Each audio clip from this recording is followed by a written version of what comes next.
In this video, I'll give an overview of numerical methods that are the focus of this course. Our objectives for this video is for you to be able to explain what a numerical method is. So what do we mean when we're talking about numerical methods? I'd also like you to appreciate why it is beneficial to have some knowledge of numerical methods as an engineer. And we'll describe the basic types of numerical methods that we'll be covering in this course.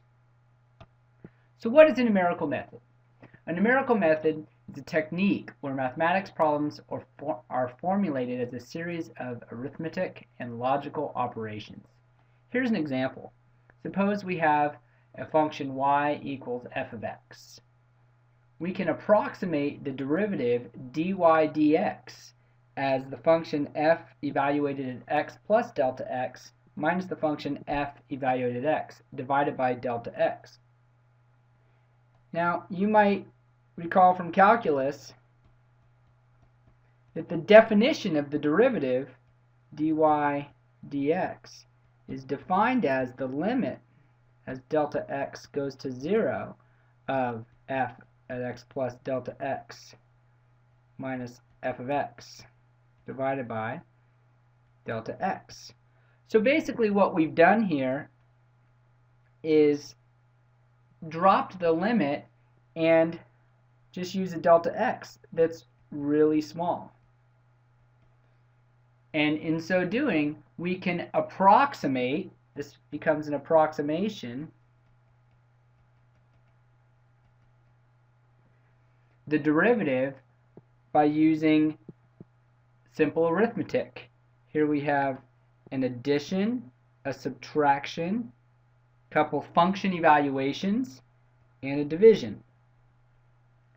The process of implementing that operation, maybe to calculate derivatives over several points of that function, is implemented usually with an algorithm, which is a series of steps,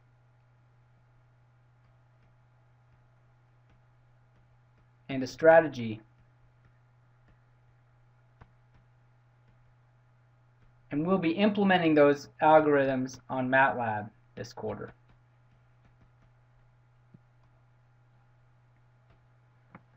So why should you study numerical methods? Well, for one, numerical methods allow us to solve problems that are difficult or tedious or even impossible to solve analytically.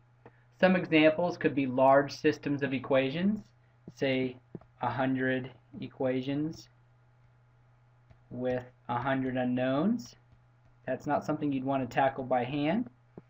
Nonlinear differential equations, which might have no analytical solution. In other words, there is no mathematical equation that solves them. Doing simulations with complicated geometries. You might recall in several of your previous engineering and physics courses you've often applied mathematical models to very simple geometries in order to make the math easy or relatively easy to do by hand.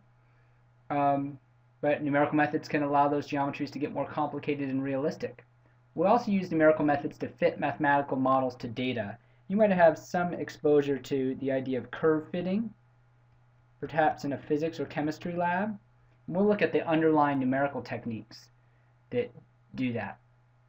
Numerical methods also form the guts of most analysis software in engineering and science. It's numerical methods that underlie finite element analysis that's used in structures and mechanical design, computational fluid dynamics, electric circuit modeling. An example software package is PSpice for that. And if you can understand the underlying numerical methods, you'll be able to use that modeling software more intelligently. You'll be able to understand what different settings and options are in the software tools, and you'll be able to understand when you get an error message. You'll also be able to understand why your results seem reliable. Another benefit of studying numerical methods is they can actually enhance your understanding of higher level mathematics, calculus, differential equations, and linear algebra. Just like the numerical algorithm for a derivative example I provided on the previous slide, we'll be taking some of those higher level mathematics concepts and breaking them down into series of simple arithmetic operations. And in so doing, that can enhance your understanding of how those higher level mathematics concepts actually work. So let's get a brief overview of what types and classes of numerical methods we'll cover in Engineering 240. The first thing we'll do is we'll cover finding roots of nonlinear equations. So that's the case where if we have an equation f of x equals 0 and we want to find x. And sometimes that's not possible to do analytically, and so we need a numerical method to do that. And we'll get into that first. Then we'll look at applying some numerical methods to solve systems of algebraic equations. These might be linear systems, which is the focus of linear algebra, or nonlinear systems. Again, those nonlinear systems might be impossible to solve using analytical techniques that you learn in your math classes. We'll also look at fitting mathematical models to experimental data. So I mentioned that before. Curve fitting. We'll look at different techniques for curve fitting and how to assess whether a model that you fit to a set of data is an appropriate model for that data. And we'll look at interpolation, which allows us to estimate intermediate values in a table of data. And we'll talk more about each of these methods as we get farther into the course. Moving on to some calculus problems, we will look at techniques for numerical integration, both integrating data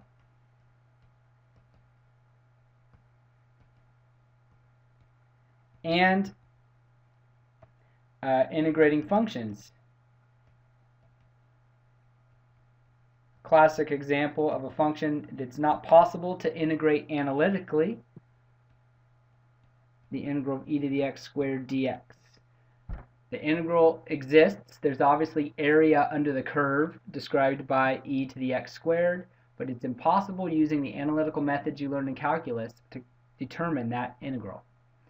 Numerical differentiation, again, differentiating data.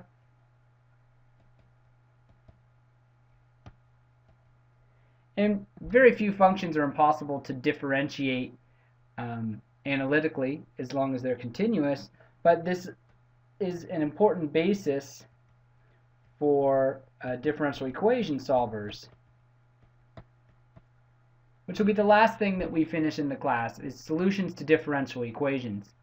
And this allows us to get to really practical, realistic modeling. And when we talk about solving differential equations, you may be saying, wait a minute, I haven't taken a differential equations class. Well, that's okay. It actually could be beneficial to have this class before you take a differential equations class. The methods that we use to solve differential equations only require a basic understanding of calculus 1, 2, and 3. So what does it mean when we say this class is applied numerical methods? Well, this course is for students who will use numerical methods. We're not all trying to become applied mathematicians here or experts on numerical methods, but we need some basic understanding. It's also a first look for students who may go on to become experts in numerical methods and develop their own numerical techniques or contribute towards the field. So, as such, we'll focus on the applications of the methods to solve problems and model systems. So this will be an applications-focused class. However, we do need to develop enough theory so that we can understand the numerical techniques, know their strengths and weaknesses, and how to implement them using MATLAB. We need to understand what MATLAB is asking for when we're implementing a numerical method on MATLAB. We also need to appropriately pair a numerical method with a specific problem. And that concludes this video.